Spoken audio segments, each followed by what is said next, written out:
Welcome to the Quarter 4 and Fiscal Year 24 earnings conference call for Minda Corporation Limited. I hope everyone is in good health. The Indian economy has shown a remarkable resilience amidst global challenges, achieving a growth rate of about 8% in calendar year FY23. India has been recognized as the fastest growing major economy, underscored by strong demand across various industries. In fiscal year 24, the automotive industry saw a robust growth across various vehicle segments. The positive trend was fueled by strong festive sales, improved customer sentiment, and launch of various new products. However, the tractor and commercial vehicle segment saw slower growth due to various economic factors. Despite these challenges, we remain optimistic about the industry's trajectory, and we are well positioned to seize the emerging opportunities as Minda Corporation. Reflecting on the growth and progress of FY2023-24, I am pleased to share that our company has delivered a robust performance during the year.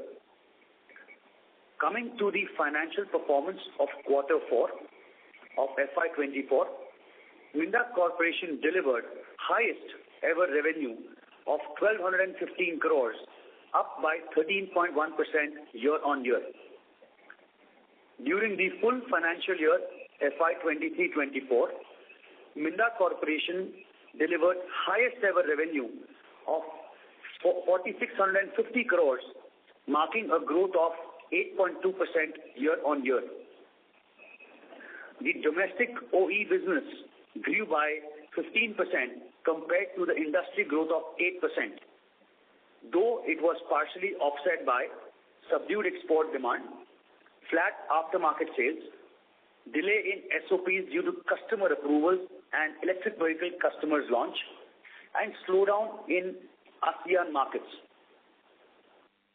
Moving on to the profitability, we are pleased to report that the company has delivered highest ever EBITDA of 139 crores for the Quarter 4, marking a growth of 18.5% year-on-year, with EBITDA margin of 11.4% for the quarter. For the full year FY24, the company has delivered highest ever EBITDA of 514 crores, marking a growth of 11.5% year-on-year, with EBITDA margin of 11.1% for the full year. Profit before tax stood at 308 crores with a margin of 6.6%. The normalized PAT for the year was 227 crores, translating to a margin of about 5%. This was partially impacted by increased finance cost and depreciation due to capacity expansions and technology upgrade and investments, which are essential to fuel the future growth of Minda Corporation. In alignment with our commitment to reward our shareholders, the Board of Directors have declared a final dividend of 45% on the face value. This brings the total dividend for the year to 70%, equating to INR 1.4 rupees per equity share. Now, I would like to take you through the key developments during the Quarter 4 and full year FY24. For the full fiscal year, our order wins exceeded more than 10,000 crores lifetime orders compared to 8,000 crores in previous year, with over 30% attributed to electric vehicle platforms across new and existing product lines. To meet the growing demand, we are proactively enhancing capabilities and capacities for all our product domains, such as vehicle access, electric vehicle products, driver information system, die casting parts, electrical distribution systems, and new technologies. We have entered into 2 strategic technology partnerships during the year. One is with HCMF for automotive sunroof and closure systems, and the other is with a global Japanese player for manufacturing of smart vehicle access systems. These partnerships enhance our technology capabilities and reinforce our position as a comprehensive mobility solution provider. In line with our customer-centric approach, we inaugurated a new smart key facility in Vietnam, strategically positioned to serve our customers in the ASEAN region for the midterm and long term. During the year, the company also filed 26 new patents, bringing our total number of patents to over 270. Additionally, we were granted 69 patents this year across various business verticals, the highest ever in an annual year in our history.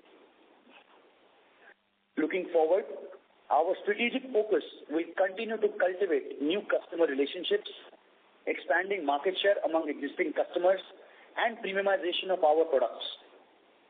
We will prioritize technology advancements through cutting-edge in-house R&D initiatives and global strategic partnerships and alliances. I will now walk you through the presentation, which outlines the key highlights of our performance for the quarter and for the full year. I now request you to please refer to the presentation which is already uploaded online. We refer to page number 4, which shares a snapshot about the Minda Corporation Limited, where we are present into 5 vehicle domains, our key customers across geographies.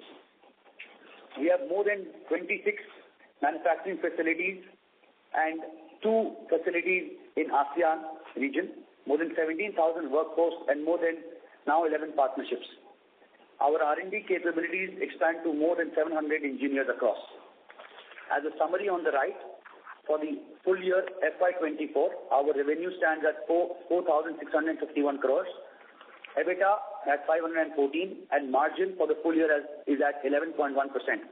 Normalized PAT is at about 227, and margin is about 5%. I now move to the slide number 6, which is about quarter 4 FY24 financial and other highlights. Sharing about the Indian automotive industry performance for the quarter and for the full year. The industry on quarter 4 year-on-year basis grew by about 19%, where two-wheelers grew by about 26%, PV grew by about 10%, three-wheelers grew by about 8%, but commercial vehicle and tractors degrew. On a full-year basis, the industry grew by about 8%, two-wheelers grew by about 10%, PV grew by about 7%, and three-wheelers by about 16%, and tractors degrew. Moving to the next slide of marking the highlights of quarter 4 and financial year 24 performance. On the left side, some of the highlights for the quarter 4.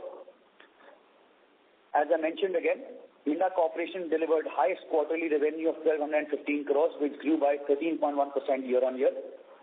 We delivered highest ever quarterly EBITDA of 139 crores with EBITDA margin of 11.4% with a growth of 52 basis points year-on-year. During the quarter, the lifetime order book were booked at 2,000 crores, where exports and EV constituted to more than 30%.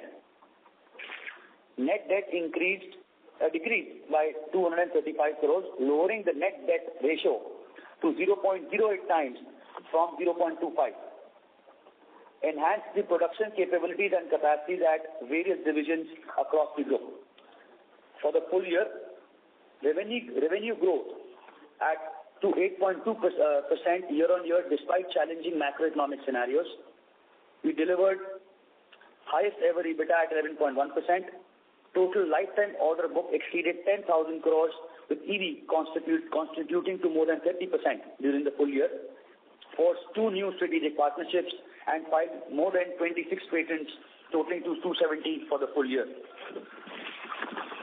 Moving to slide number 8, which again is a graphical representation of the financial numbers. Again, on the quarter. So on quarter and quarter basis, we grew from 1,166 crores to 1,215 crores. On EBITDA, we grew from 130 crores to 139 crores. And at that level, we grew from 52 crores to 71 crores. And at the full year basis, we have grown from 4,300 crores to 4,651 crores. And at EBITDA, we have grown from 461 crores to 514 crores. And at PAT, we have grown by 4% from 219 to 227, marking at 5%. Moving to the next slide, slide number 9, which shows a tabular representation of our quarter and our full year numbers on YOY and quarter-on-quarter basis. Briefly, moving forward, operating revenue is at about 1,215 crores, grew 13.1% year-on-year and 4.2% quarter-on-quarter. EBITDA margin grew by 18.5% from 117 to 139, and on a quarter-on-quarter basis grew by 6.7%.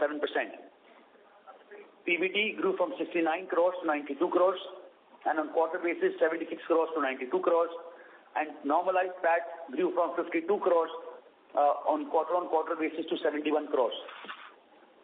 On full year basis, which is on the extreme right, we have grown by 8.2% from 43 to 4,651 crores. EBITDA margin from 10.7% at an annual basis to 11.1% on an annual basis, with a 33% basis increase. And PBT has grown from 298 crores to 308 crores, marking 3.4% growth. In summary, in quarter 4, on the domestic front, Minda Corp grew by 20%, led by strong industry growth. However, was partially offset by subdued exports and demand in ASEAN markets. Moving to the next slide, slide number 10, which shows the full year consolidated leverage position. Our net worth has increased from 1,591 crores to 1,981 crores. Long-term borrowing has gone down from 235 crores to 203 crores. Short-term borrowing has also almost halved from 318 to 145 crores. Gross debt as an overall has come down. And cash equivalents have gone up from 162 to 192. And net debt to worth has come from 0.25 times to 0.08x times. And ROC has almost been at 21 to 20%. India ratings have increased our rating to positive, and working capital limits have also increased from positive IND A1+. Moving to the next slide, on the vertical-wise business performance. On the top left is the Mechatronics and Aftermarket division, which has grown from 535 crores to 590 crores, which is 10% year-on-year increase. In the Information and Connected Systems, it has grown from 540 crores to 625 crores, which marks a 16% increase. On the annual basis, the Mechatronics division has grown by 9%, and the Information and Connected Systems has grown by 7%. The Mechatronics division has strong demand in two-wheeler and the PV segment due to premiumization of existing and new products. However, subdued due to exports and aftermarket. And in the Information and Connected Systems, the revenue grew by 16%, but had challenges when it came to the ASEAN market, as well as delay in some customer approvals of the SOPs. Our focus has been on how we can localize components coming to various parts of the organization. Moving to slide number 12, which shows the trend chart of the key financial matrices. Over the past 4 years, Minda Corporation has registered a revenue CAGR of 25.2%, underscoring our dedication for consistent growth and sustainable growth. So over the past 4 years, we have gone from 2,368 crores to 4,651 crores. EBITDA margin on a full year basis has gone from 9.2% to 11.1%, and ROC has increased from 12% to about 20 to 21%. Net debt to EBITDA has even further improved from FY2023 to 24 to 0.3 times. Fixed asset turnover at a group level is about 5.3 times, and working capital turnover is about 5.3 times as well. Moving to the next slide, of slide number 13, which shows our diversified revenue model by geography, by end market, and by products. By geography, India continues to be the major market, which is about 87%. Exports to Europe and North America continue to be about 8%, and our ASEAN countries' dependence has come down due to the slower growth in the ASEAN market from 8% to 5%. By end market, we continue to be leading by 2 and 3 wheeler revenue by about 47%. Passenger vehicles continue to be about 15%. Aftermarket continues to be about 11 to 12%, and commercial vehicles, including off-road and off-highway tractors, at about 25 to 28%. By products, wiring harness at the group level continues to be about at 30%, vehicle access products and locks at about 25%, and die casting division about 15 to 16%, instrument cluster about 15%, and other new products and technologies to be about 15 to 16% as well. Moving on to the strategic pillars of growth, on slide number 15, our focus is enhancing the core in our 5 key product domains. Invest in innovation and technology through in-house R&D as well as partnerships with global players. Invest and grow in electric vehicle growth opportunity. All of our Minda Corporation products are EV agnostic, and of course strengthening the passenger vehicle offerings. This will lead to complete solution provider for OEMs.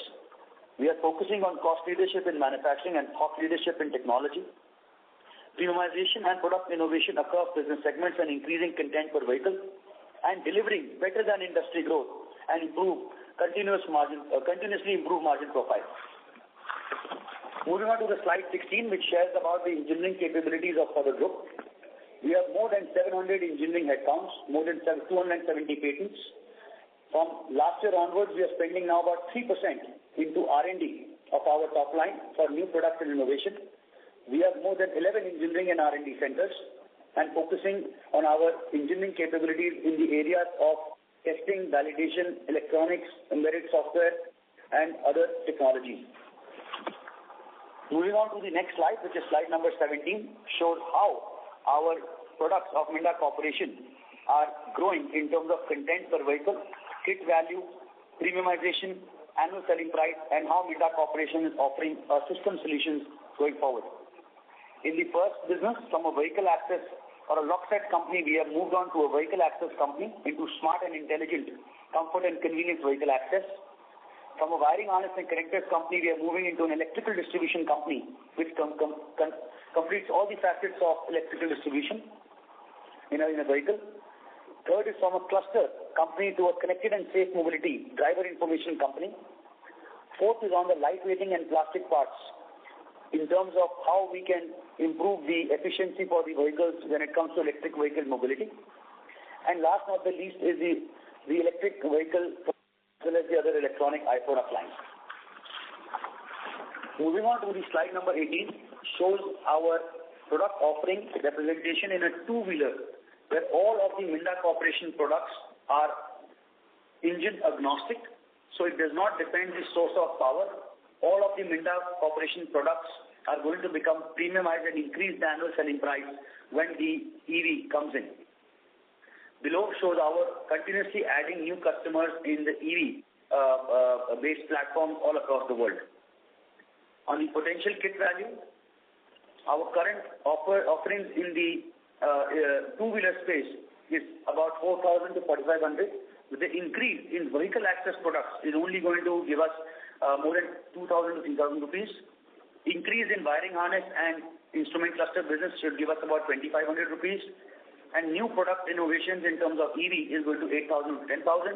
And other products under development is about 6,000 to 7,000, giving the total kit value offered in a two-wheeler mass production segment should be about 22,000 to 27,000 rupees.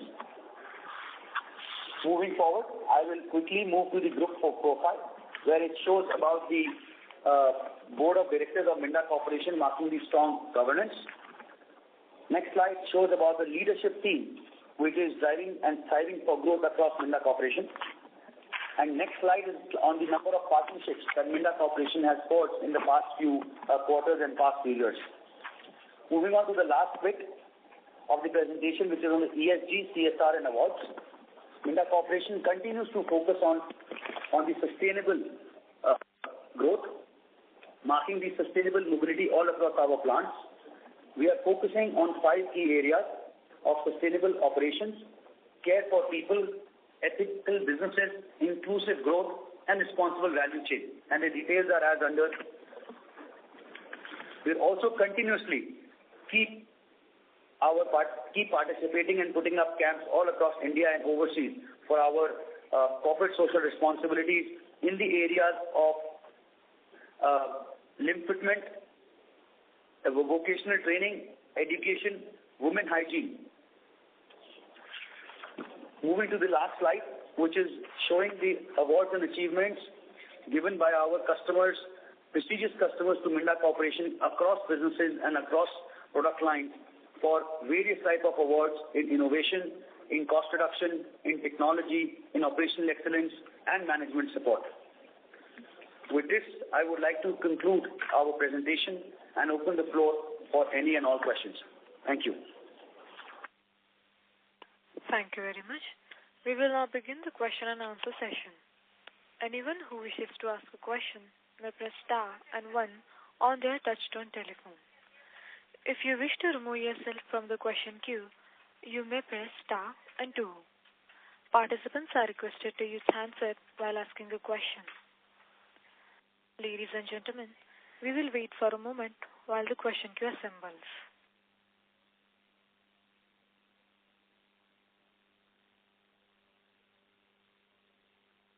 The first question is from the line of Raghunandan from Nuvama Research. Please go ahead. Congratulations, Akash sir and team on strong set of numbers. Just a clarification, sir, before my queries. In the presentation, net debt is shown as 156 crore. This would be without factoring the cash and cash equivalent, which is the current investment of 291 crore. If we factor that, then we are net cash company. Would that understanding be correct? Yeah, I will ask our CFO to answer this question, please. Yes, that understanding is correct, that the net debt of 156 crore does not consider the investments of 291 crore in mutual funds. Thank you for that, sir. Coming to my first question, strong revenue performance was there despite a couple of limiting factors that you mentioned on overseas demand, on aftermarket segment. How do you see the outlook ahead? You also indicated order wins in overseas. Also, on certain SOPs that have got delayed, can you indicate any color on what product category and when do you see them commencing execution?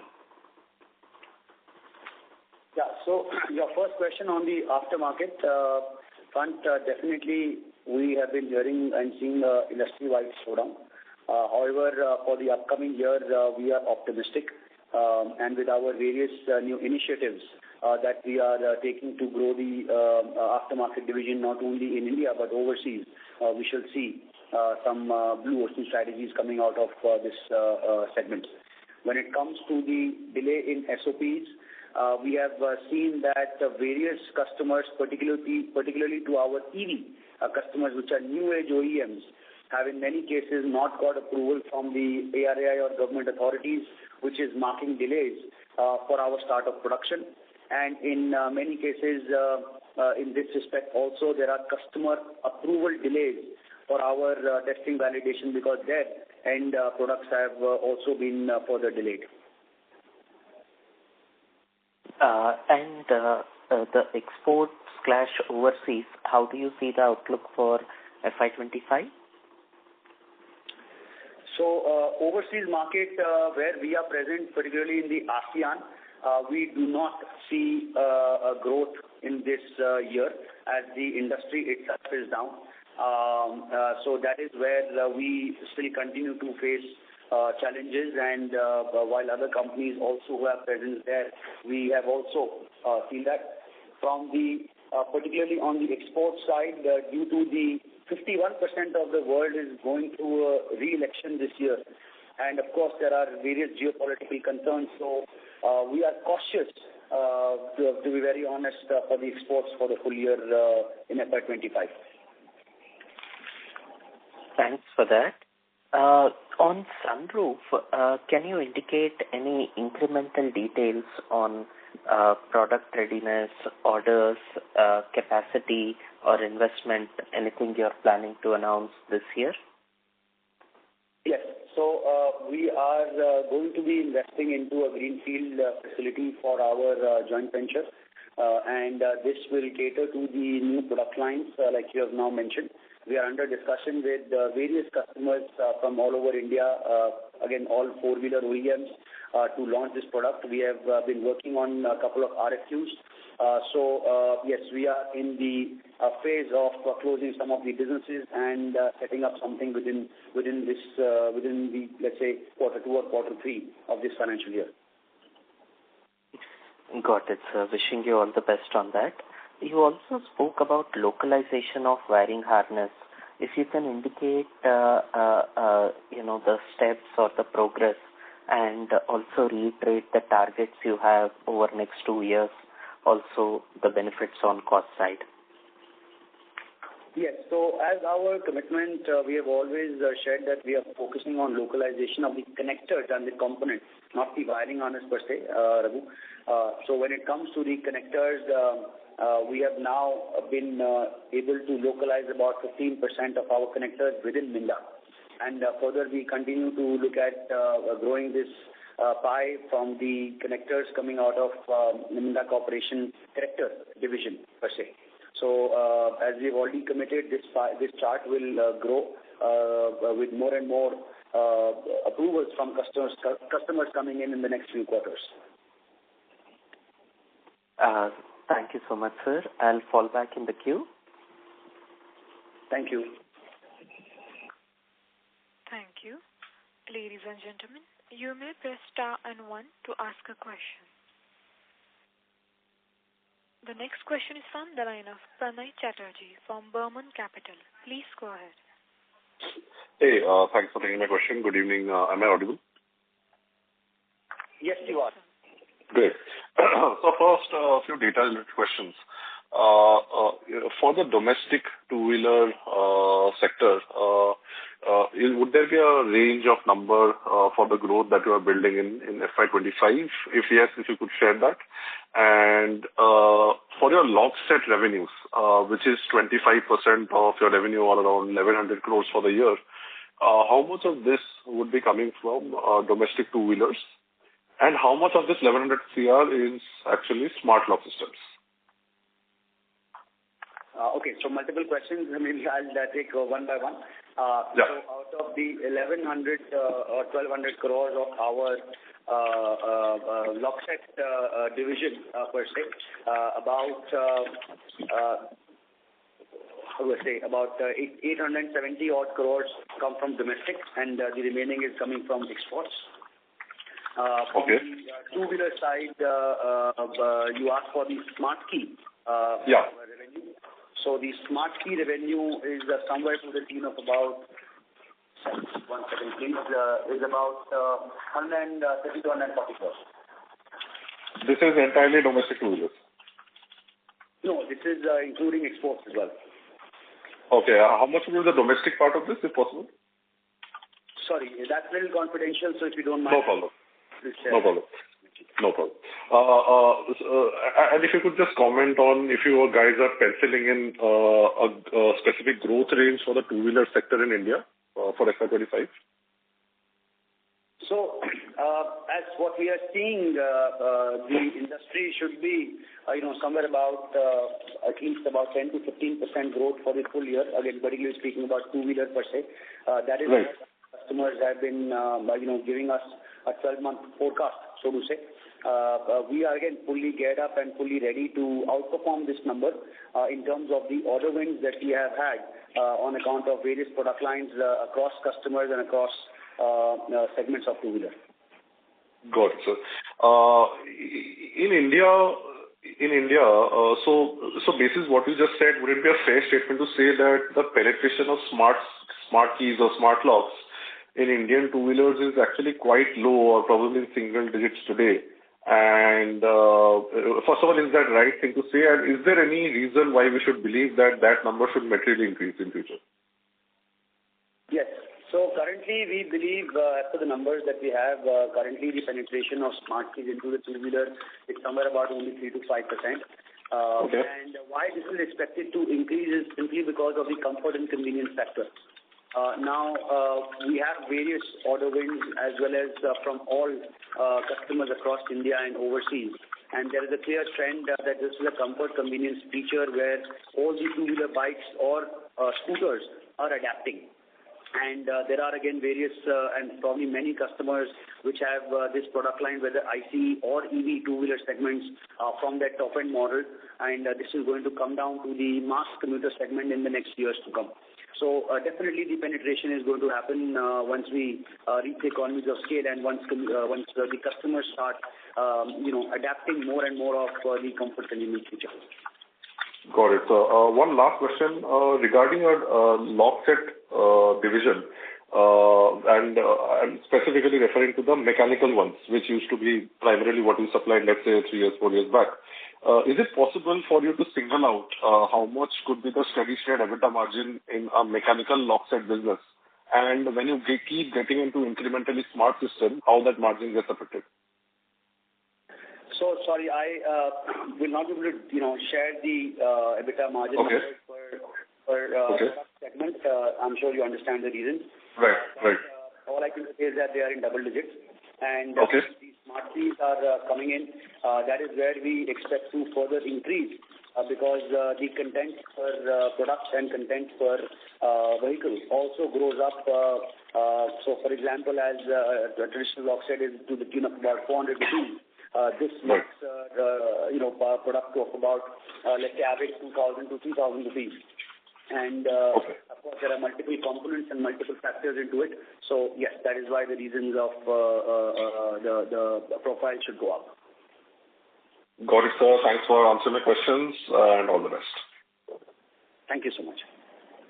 Thank you. Ladies and gentlemen, you may press star and 1 to ask a question. The next question is from the line of Nishant from Elara Capital. Please go ahead. Yeah, hi. Am I audible? Yes, you are. Yeah. Thank you for taking my question. So firstly, on the order book, you mentioned that we have an order book of around 10,000 crores. So could you just help us understand, till what period are we looking, conversion of these orders into revenue? So, Nishant, typically in the auto industry, when we speak about the lifetime orders, they are about to the range of about 4 to 5 years lifetime. And typically when we win the orders, the start of production happens about 18 to 24 months after of winning the order. And typically in that, the peak year is somewhere about 2 years or let's say 2 years after the SOP. So once you win an order, let's say about 3 years from then, you get the peak value. And lifetime is again divided into 2 areas. So let's say 50% is replacement business and 50% is new business. So replacement business is, let's say, very important for us in order to continue our sales, and the growth will come from the additional new businesses or the new platforms and the new technology products that customers keep launching, throughout the year across segments. Understood. Thank you so much. Secondly, on the electric two-wheeler side, could you just help us understand, what is your reading of the current market situation with, subsidies being reduced and customers are, the OEMs are launching more affordable variants. So does that in any way hamper the premiumization story of the entire two-wheeler space, especially the electric two-wheeler side? Yeah, so if you see for the full year, last year, somewhere about 930,000 electric vehicle EV two-wheelers were sold. So that's a big number, compared to the FY22. So definitely in the long run, the electric vehicle two-wheelers are going to, definitely take the larger part of the entire chunk. I personally believe that currently the EV industry is at the bottom part of the S curve. So it is probably going to flatten out soon, where we are seeing globally that the four-wheeler customers globally have, kind of halted their investments and other such things. And in future, it is bound to pick up.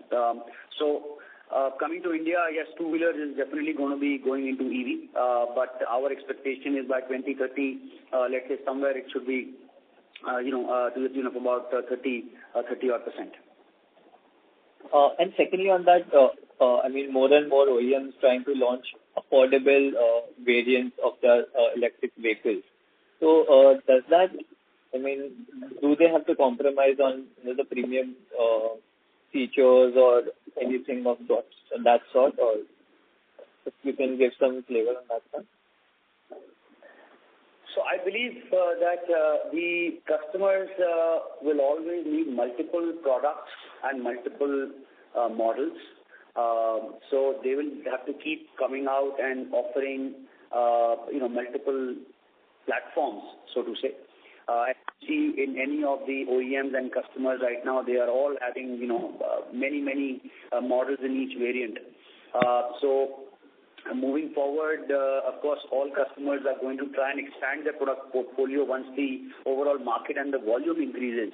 So since the current volumes are, very low, it probably also does not justify for customers also to, come up and launch new models. So regarding premiumization, when all sorts of high-end and, mass models are going to be there in EV, they are going to adapt the new and new features coming out of the two-wheeler, because now the world has seen the new technology products, which is definitely bound to come to the mass segments as well, irrespective of EV and ICE vehicles. Thank you. Thank you for your response. I'll call back in a bit. Thank you. Thank you. The next question is from the line of Sridhar Kallani from Axis Securities Limited. Please go ahead. Thank you for the opportunity. Congratulations on the good set of numbers. So my first query is on the order book side again. So firstly, I would like to understand that a lot of companies like Bajaj, Hero, they are and TVS also, they'll be coming up with multiple launches over the next 2 to 3 quarters. And Bajaj has also launched its 400cc motorcycle, Bajaj Pulsar, and Hero is also there in 125cc. TVS will also be coming out with a range of EV-related scooters. So could you just help us understand in which products we are existing currently?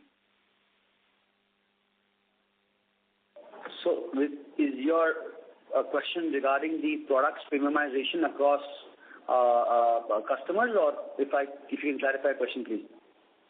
Yeah. So the launches that these companies have made and will be making in the next 2 to 3 quarters, just wanted to understand how much are we present in those models? Yeah. So again, I will not say we are present in all models.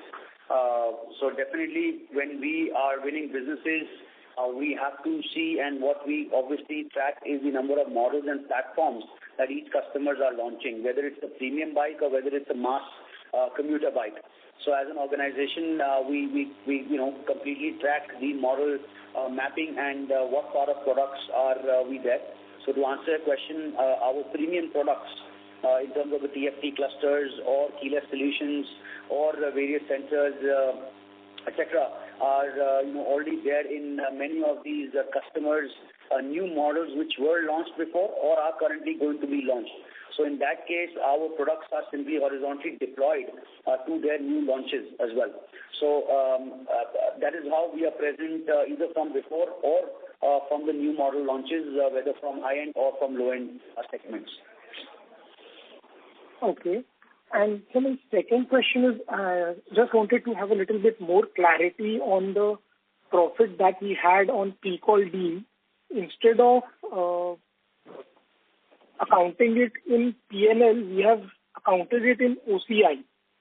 So I believe that we have already realized these gains. So just wanted to understand the accounting over here.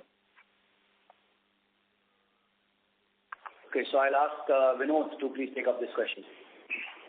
Yeah, see, as per the Ind AS, at the time of acquisition of an investment, one has to make a choice that whether the gains or losses are to be routed through P&L or through other comprehensive income. When we had acquired this investment in February 2023, at that time itself, being a financial investment, we had chosen the option of routing the gains and losses through other comprehensive income, and consistently quarter-on-quarter basis we have been doing it. On a net basis, we realized a gain of about some 237 crore rupees on a gross basis and net of tax about 197 crore rupees in a period of about 11 months or so.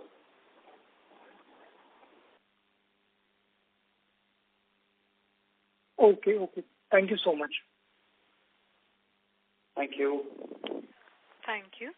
The next follow-up question is from the line of Raghunandan from Nuvama Research. Please go ahead. Thank you, sir, for the opportunity again.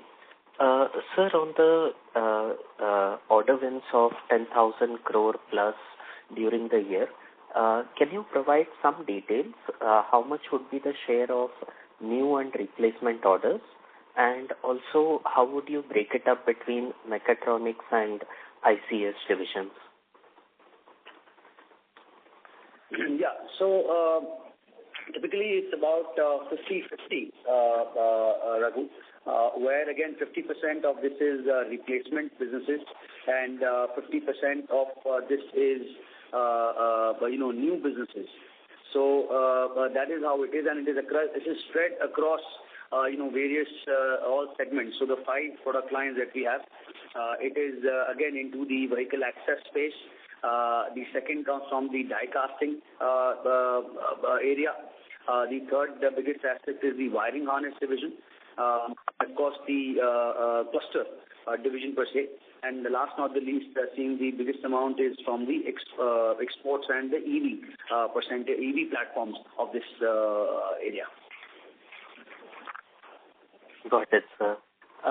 Sir, on the R&D spends, the focus is increasing, and if you can highlight a little bit about the efforts in terms of new products, which would be the key segments you will look to where you want to strengthen the portfolio? Yes, so we have been typically spending about 1 to 2% of our top line into R&D in the past few years, but in the last year we have topped it up to the tune of about 2 to 3%, and from this year onwards we are further bumping it up to about 4%, 3 to 4% for the full year. So typically our areas of our focus is our 5 key product domains, which is into the vehicle access. Second is into the electrical distribution system. Third is into the driver information system. Fourth is into the lightweighting, and fifth is into the electronics and electric vehicle mobility. These are our 5 key areas. Our objective is that how to cannibalize our own products, and with the mega trends of case and lace or pace, we would like to make our products more personalized, comfort, convenient. More and more electronification, more and more electrification, and more individualization is going to happen into these products. So how we can, offer these kind of products to our end customers. So we have a typical spend for each of these divisions on how we can move into a system solution offering, and then a multi-system solution offering from the current or the previous component solution offering.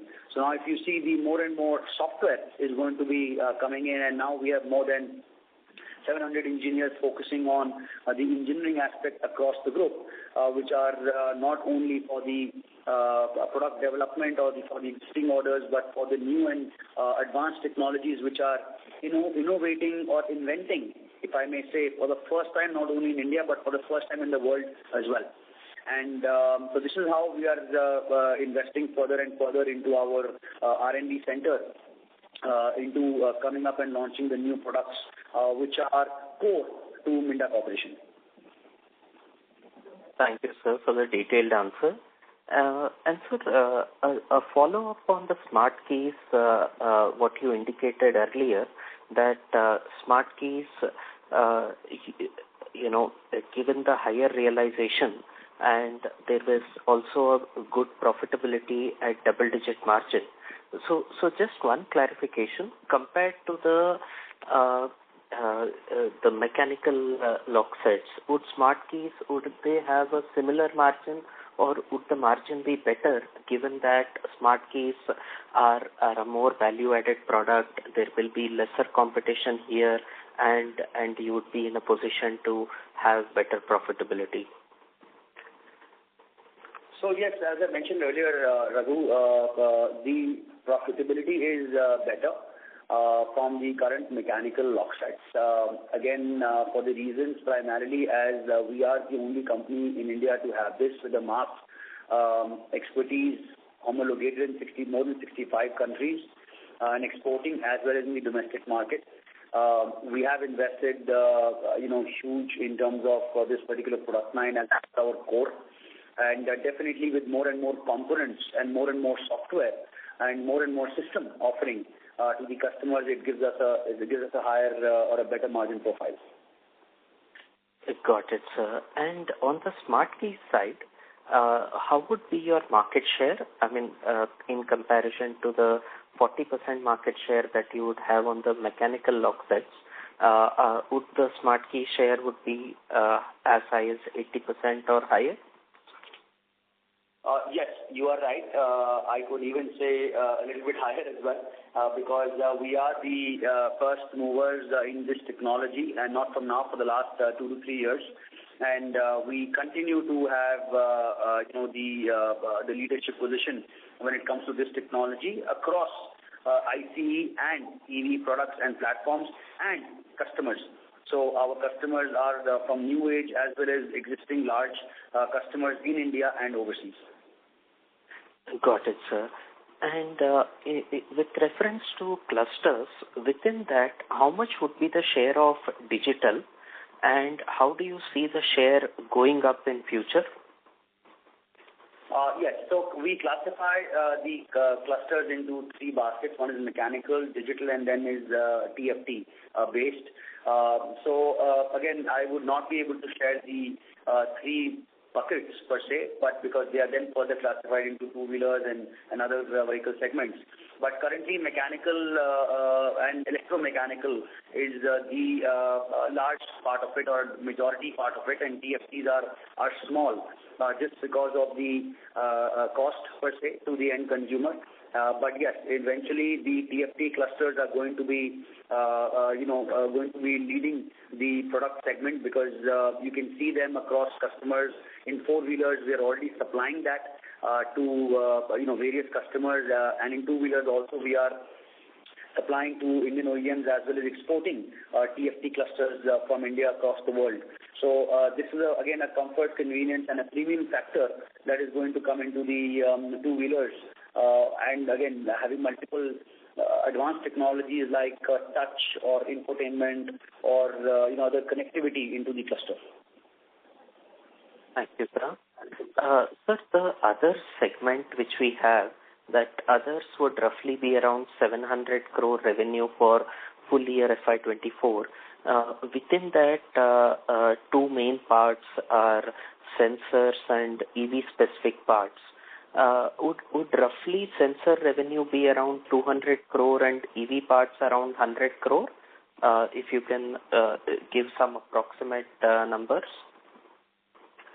Yes, so they are in those lines, and plus, of course, we have our interior plastics division. So that is also again in the similar about 150 crore range as well. So yes, and there are other product lines, for example, the antenna business, which we are now in the startup phase, for example, and there are other electronic components such as the telematics, intelligent transportation system, etc., that constitute to the others basket. Got it, sir. And given that for EV specific parts, sir, I request you to come back for a follow-up question. Thank you. I'll come back. Thank you. Ladies and gentlemen, you may press star and 1 to ask a question. The next question is from the line of Jay from Elara Securities Private Limited. Please go ahead. Yeah, good evening, sir. One of my questions is basically if you see our, order book for Q4 FY24, you mentioned 2,000 odd crores, and out of that, it's very encouraging that 30% is exports. And at the same time, you mentioned that, the near-term outlook for exports, at least in FY25, still seems to be muted. So if you can just throw some light when these orders will start getting executed, and should we see a huge bump up in maybe FY26, irrespective of the market being weak, maybe because of any orders started to getting executed? So if you can just throw some light on the timelines of these SOPs starting. Yeah, sorry, and thanks for pointing out that, and we apologize. That's a typo error. It is not 30% exports, it is 30% EV. So please pardon and apologies for that. But to answer your question, when it comes to the exports, yes, this year has been lower than last year. I would not even say muted, and this is one of the biggest reasons why our overall growth has been impacted. So our overall exports is down by about 14% for the full year basis, and primarily due to the global scenarios where whether we are exporting various products to Ukraine and Russia region. That is a very significant part of it. Others, in terms of the two-wheeler exports, our customers are facing a downtrend. So those are the factors which are not in our hand. And further moving in terms of the other product lines, in terms of die casting and other aspects, again, there is a shift between the IC and EV. In fact, so the customers there are also seeing a global downtrend when it comes to America and Europe. On the other side, we have a strong order book which we continue to acquire businesses in IC and more importantly the EV aspects across business segments. So in FY25 also we believe that this exports should be muted, if not below. But yes, in FY26 with the order book that we continue to have, this will definitely go higher.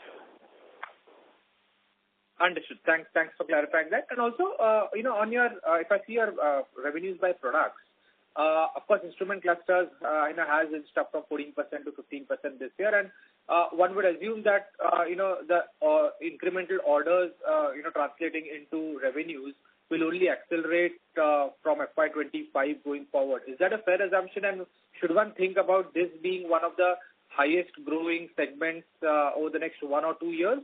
And also because the share of exports within this segment is much lower, so that also helps in terms of overall growth rate versus the other products. Sorry, which segment did you mention? Instrument clusters. Instrument clusters. Yeah. So again, instrument clusters. There are a couple of factors when it comes to the instrument clusters. Now, we have market leadership position in various segments such as road and tractors, as well as two-wheelers. Now, as a future growth, we are moving into the premiumization of the products from a mechanical to a TFT-based cluster, number one. Number two, in line with our commitment to grow into the more and more four-wheeler or passenger vehicle space, we have started getting orders as well as next few quarters there will be ramp-up of production for our four-wheeler TFT, 7-inch cluster businesses. In that space, and we continue to export the instrument clusters overseas as well. So there are multiple facets when it comes to the growth of the instrument cluster business. One is again exports. Second is the premiumization of the product line. Third is of course more cross-selling and winning the more market share across customers. Understood. Just a couple of questions from my side. One is if you can just throw some light on CapEx of FY25, and on the wiring harness business, how should one think about EV orders in the wiring harness? Where are we in that curve? Any wins over there? So on the wiring harness EV front, again, it's to the tune of about 30%, similar to that line, like at the group level. So this is again across segments, primarily in the two-wheeler, as well as the non-pass car segments per se, which is where we are getting orders in the EV space. Sorry, what was the first question, please? CapEx for FY25. Yeah. So for the capex of FY25, typically we spend up about 5% of our revenue into the capex per year, and for the next year as well, it is going to be in the similar lines. So again, we are focusing on three areas. One is again in the tune of about 2 to 3% on the regular and the replacement capex. For the full capex is somewhere about 170 to 200 crores on the capacity expansion when it comes to the production, as well as the more capacities. Land is also what we are planning to invest, as well as in the capex front on the engineering. Is something that we are now looking to invest to the tune of the full capex of about 1.5% to 1.5% on that front. Understood. And your view on the raw material side, how are you seeing that going forward? Sir, I request you to come back for a follow-up question. Thank you. The next question is from the line of Radha Agarwal from B&K Securities. Please go ahead. Hi, sir. Wanted to understand what is the order book in terms of smart locks in hand as on date, and what is the execution timeline you have for that? So, ma'am, I will not be able to share the exact number of the smart key business that we have, again, because this ranges, largely from the two-wheeler segment, and now we are further getting into the four-wheeler smart vehicle access businesses. Further, there are multiple components. So the customer can source as a product or as a component as well. So this is why I will not be able to give you an exact detail on that number. But in the terms of the two-wheeler penetration of the smart key, it is somewhere about 3 to 5%, and this is expected to grow up. Our target is that by FY2030, this penetration should be to the tune of about 20% plus in terms of the smart key solutions. Okay, so also from which plants are we manufacturing the smart keys in India, and I think outside it's in Vietnam. So in India, which plants, and the Pune plant, when is it expected to start? Ma'am, the productions are already started 2 years ago. One is in Noida and one is in Pune. So they're already manufacturing and exporting for the last 2 to 3 years. And for the Vietnam, we have established a new line for our customers in ASEAN countries in this year. So lastly, how much market share does Chinese have in smart keys in India? I would probably say 0 because it is a platform development and engineering development done with customers in India, and we are engaged with almost all customers in India, and for this particular high-end technology where Chinese are not present. Okay, sir. Thanks and all the best. Thank you. Thank you. Ladies and gentlemen, we'll take this as a last question. I now hand the conference over to Mr. Jay Kale from Evala Securities Private Limited for closing comments. Thank you. Thanks, team, for the presentation and the insights on the call. Thank you, team members, for joining us. Thank you.